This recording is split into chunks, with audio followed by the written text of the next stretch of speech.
Imagine that your only responsibility is to take care of your good grades at school.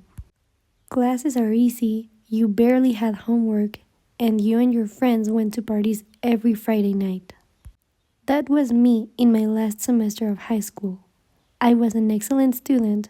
I went to the gym with my friends daily, played video games every night. I had lots of fun with lots of people. Not worried at all about how my future was going to be. No expectations, just enjoying my time. It was easy for me to assume that everything was going to turn out okay by itself, that I didn't need to do anything else, until the time to let go of my little world arrived. One day, I received a call to adventure. It was a letter from Tecnológico de Monterrey, inviting me to join the Academic Talent Scholarship because I was one of the best students of my high school. The news shocked me because by that time I hadn't even thought about what I wanted to study. I told my parents about the invitation, and they told me to apply for the contest and take the admission test. I knew it was going to be hard because in order for the university to give those scholarships, they needed to rank all the students that applied, and I needed to excel. I was also scared because I didn't want to choose a career. I just felt I wasn't ready. But I knew that this opportunity could change my future. I basically had two options: to stay and fight or run away from stress and apply to other universities. Honestly, my plan A was to go to the same university as my boyfriend at that time. He would study mechatronics, while I was thinking of chemical engineering. Not because I loved the idea of working with machinery, but because I have always been really good at chemistry and maths. My decision was mostly made because that was the world that I knew, my boyfriend and my abilities. Not to mention that half of my family studied chemical engineering. That's another reason why chemical engineering was my first and only option. However, I wasn't fully convinced. I felt lost. The vision of my future didn't excite me, and I was having a hard time admitting it. Fortunately, I received supernatural help. My parents were there to guide me. They told me many situations in life require you to take the risk or lose the chance. You really need to find what makes you happy. Follow your intuition. If you know that your plan A is not going to fulfill you, don't be afraid to look for other options. Don't be afraid of the unknown. We know you can pass the exam and get that scholarship if you really want it. No matter what you choose, we will support you. Finally, my first threshold came when they convinced me to take the test.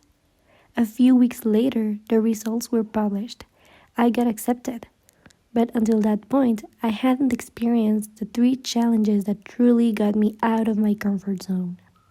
The first day of university arrived. I knew no one, and that caused me a lot of insecurity, mostly because many of my classmates knew each other since high school.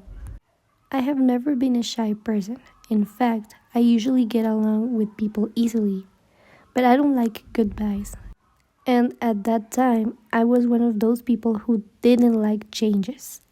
I was terrified by the idea that I wouldn't meet my friends as much as before, and I needed to take classes more seriously this time. I also didn't like that my boyfriend and I couldn't see each other daily.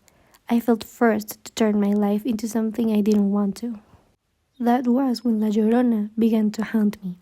She wasn't crying for lost children. She was weeping over a past I refused to let go of. She lived in my longing glances at old photos, in the lump in my throat when my friends made plans without me, in the ache of not seeing my boyfriend every day.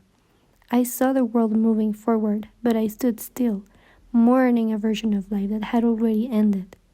I couldn't stop thinking about the way things used to be, and I refused to grow older. As the days passed, I felt more and more disconnected from everything. I was in a limbo. I didn't have my old life anymore, but I didn't feel comfortable with my new life either. That's when I surrendered to the natural course of the events. And suddenly, something unexpected happened. I started feeling more natural in my new environment.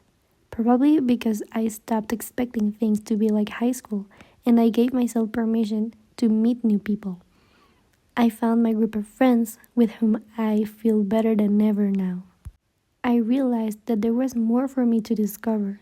University began to feel like home, not because it replicated my past, but because I made room for something new. I just had to let go of the past, and so I did. I learned that in order to evolve and become better versions of ourselves, we sometimes need to let go of things that don't align with us anymore, and not to be afraid of it because better opportunities are coming. I started feeling confident again, but then I faced my second challenge, which didn't come from outside. It grew inside me. It was ambition versus capacity. I wanted to do everything: speak German fluently, master French, polish my English, work out regularly, go to the gym and get in shape, keep up with my piano lessons, go to every party I was invited to, stay socially active, and still keep my academic performance at the top. And if that wasn't enough, I had also begun to build a startup, a project I wasn't even truly passionate about, and it consumed most of my time and energy. I wanted to win at life in every direction, all at once. That's when the Learning Hydra emerged. Each of my ambitions became a snakehead, and the more I tried to cut one down, the more responsibilities grew in its place. I slept poorly. I procrastinated out of exhaustion, then hated myself for wasting time. I spent hours scrolling on social media, feeling guilty and stressed. I felt like I was failing at everything, even though I was doing so much. I was tempted to give up. I genuinely doubted myself, wondering if I was really built for this, if I had made a mistake pursuing so much. My self confidence started to crack. My startup wasn't growing the way I had envisioned. I was losing control of my priorities, my peace, and my purpose. Then came a key point.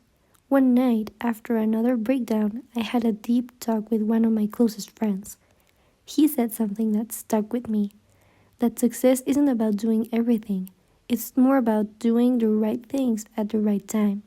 And somehow that hit differently. It made sense. I slowly started letting go of the need to be perfect. I made a schedule, not just for studying, but also for resting. I began focusing on what really mattered in the moment instead of trying to do everything at once. I stopped feeling bad about saying no to some things, and I accepted that some goals would have to wait. But that didn't mean I wouldn't accomplish them someday. Learning to prioritize helped me stay on track, and getting enough sleep made a big difference.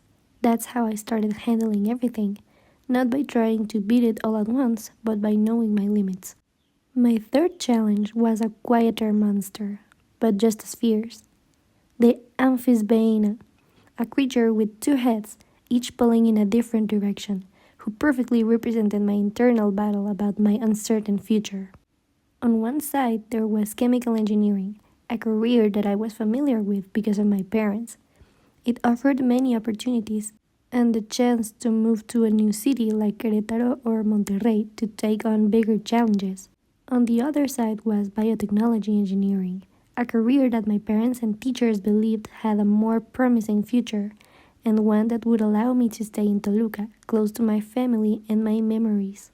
I became introspective and started asking myself what I truly wanted. I remembered how, as a child, I used to play with flowers and protect the animals. I even made a YouTube video about reducing pollution because global warming was affecting the environment.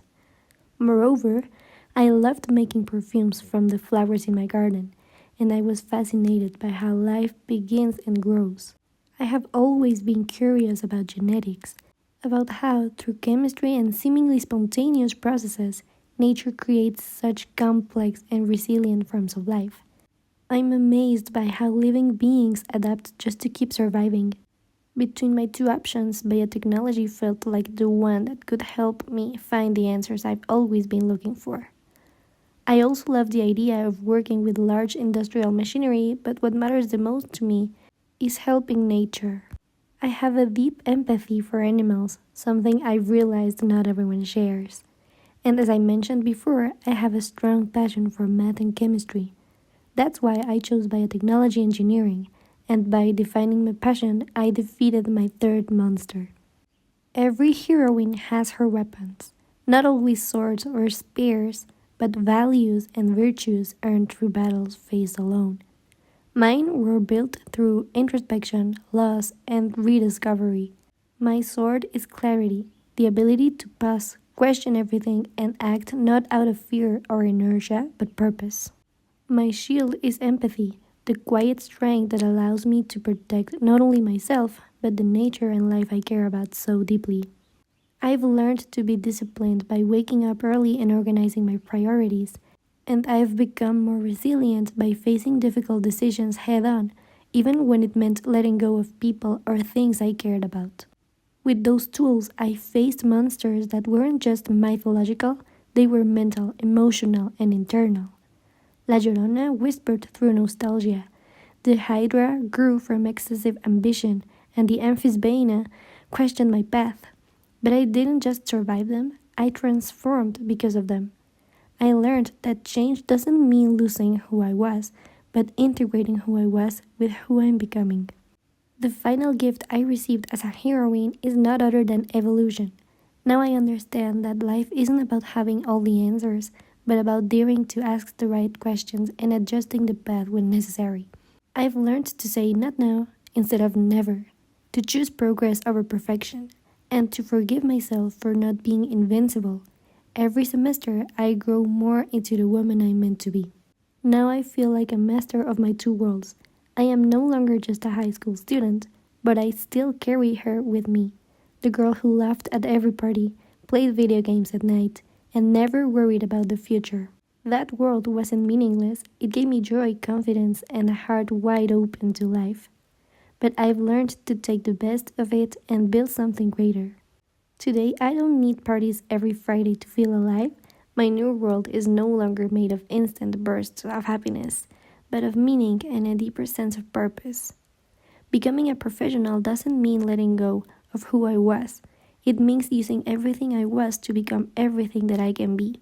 It's about owning my time, mastering my mind, and sharing what I know, not just in grades, but in the way I show up for others and for myself. And yes, I still have silly, fun moments with my friends, and I treasure them. But now I also have something real to give to the world: a curious mind, a full heart, and a spirit that refuses to quit. This isn't the end of my story. It's the moment the heroine finally looks in the mirror and knows exactly who she is and who she's becoming.